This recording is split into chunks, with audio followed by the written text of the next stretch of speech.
গোবিন্দ আমার এই লীলা করেছেন তিন ধরনের গোপী।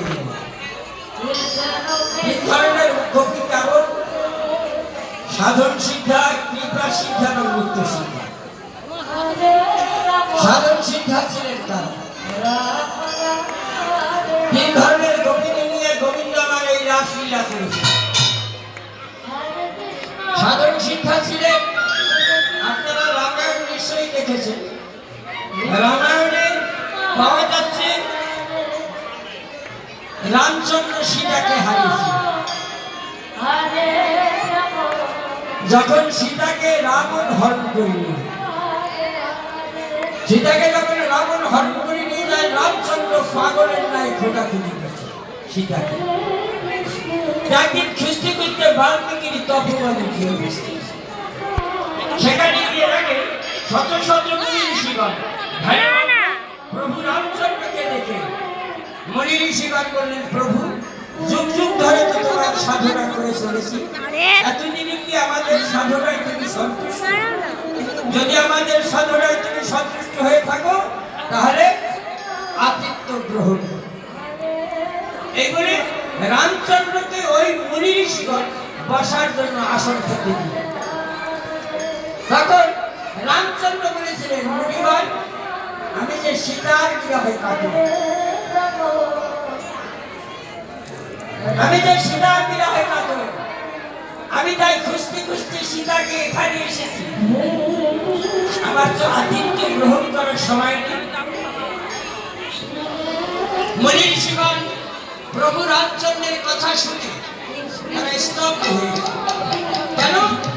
তিনি সৃষ্টি স্থিতি প্রলয়ের মালিক, ঈশ্বর পরমেশ্বর, সর্বত্র অনাদিরাদি গোবিন্দ, সর্ব কারণের কারণ, যার কথা ছাড়া গাছের পাতা দিতে পারে সেই ভগবান আর সাধারণ একটি নারীর জন্য পাগলের ন্যায় সোজা মুনি ঋষিগণ মনে মনে ভাবলেন, তাহলে আমরা যে সাধন ভজন করছি এতে ভগবান সন্তুষ্ট। তখন কি বললেন?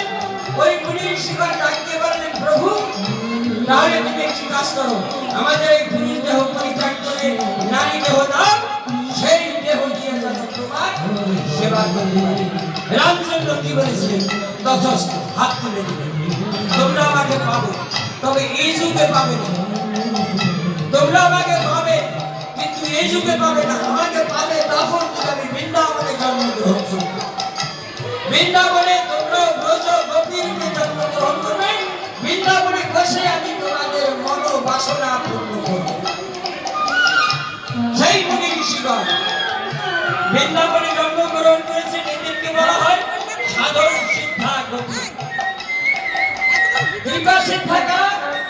গোবিন্দ আমার কৃপা করে বৃন্দাবনে কিছু লিখে রেখেছেন তার ভক্ত, এদেরকে বলা হয় কৃপা সিদ্ধা গোপী। নিত্য সিদ্ধাকে শ্রীমতী রাধারানী, নিত্য সিদ্ধারে শ্রীমতী রাধারানী এবং তার অষ্টসখী ললিতা, বিশ্বকা, চন্দ্রপ্রতা, ইন্দ্ররেখা, এই যে অষ্টসখীগণ রয়েছে এরা হয় নিত্য সিদ্ধা গোপী।